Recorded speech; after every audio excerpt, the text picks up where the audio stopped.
Hello everybody, this is Great Math number 14 this time, with me, JP. So here we go. Today we're going to work on a word problem, which you might think word problems and it's really easy, but this one in particularly, it's an equation. You have to basically, so we're going to show you how to convert this into numbers. Because math problems are with numbers, not with words. Unless it's a word problem, as you can see. So, when you add 12 to a number, it says a number, so that means we're going to have a variable. So when you add 12 to a number, and then divide it by the sum, divide the sum by 13, you get the same result as when you subtract 13 from the number.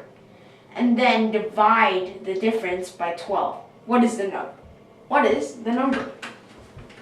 Okay, so it says when you add 12 to a number, we'll just use n, and then divide it by 13, you get the same result. So basically that's equal as you would by subtracting 13 to the number. And then you divide it by 12. What is the number? So here we go. Now first, you don't really want to do the hard way out, so we're going to have to do this one way that you've never seen before. With an equation like this, we want, if only we can have a 12 here, if only we had a 13 here without in the fractions, we can knock this out. You can cancel 13 times this, which would cancel out. And we wish we had a 12 here so you can cancel out. Well, technically you can do that, but you have to do both. You can't play favorites. Like you can't just put 13 here and no 13 there. You can't play favorites. So you have to balance each other out. So then you can times that by 13, times this by 12, but you also have to do 13 here, and you also have to do it by 12 here.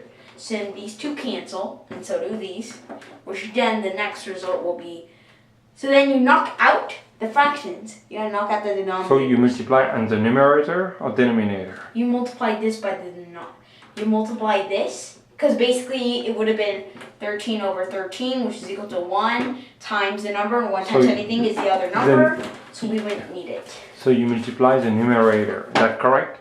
Yes. The top of the fraction, because here you put it on the bottom, you see? Oh, so yeah. It's under the fraction line. Well, yeah, I kind of messed up on that. You do it again, write it better. Okay, so. Just to make sense, yeah. So if you want to make it make sense, 12 plus n over 13. So 12 times 13 Ah, times okay, n. you're right, that's very good. Okay, so then you can. On same thing on the right side there. Yeah, so we can. It's not on the bottom, on the... Yeah, it's on the top here. Okay. Okay, now then it will be 12. 12 plus n is equal to n minus 13 by 13. So then we can't see anything really that we can do, so we'll try to expand it. So we undo the distributive property. So then it's 144 plus 12n, which is equal to 13n minus 169.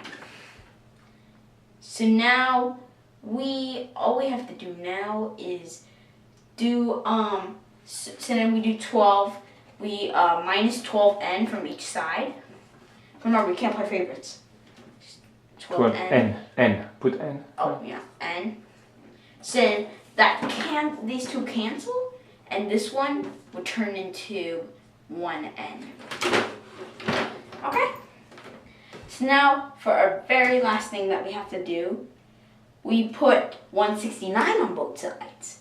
So we put 169. Plus 169. Okay. So it cancels also the minus and 169, which the entire sum would be 313 is equal to 1n, but 1n is n. So we find that our sum, the the desired number that we're looking for is 313. That is the number. So, kablamo. All we have to do is just convert. We just convert these words into numbers, and bam, we were on the way. So we need to find the unknown. Yeah. So We if need it to find says the- a number, that's basically finding the unknown, which is going to be an equation. If it says like the same result as, or if it says it's equal, again, then you have to put an equal sign, then it will be an equation. Which, then you can crack up some of these moves that you can do with it. So yeah, that's pretty easy. Now, next time if you run into any equation, you just do what we do right now.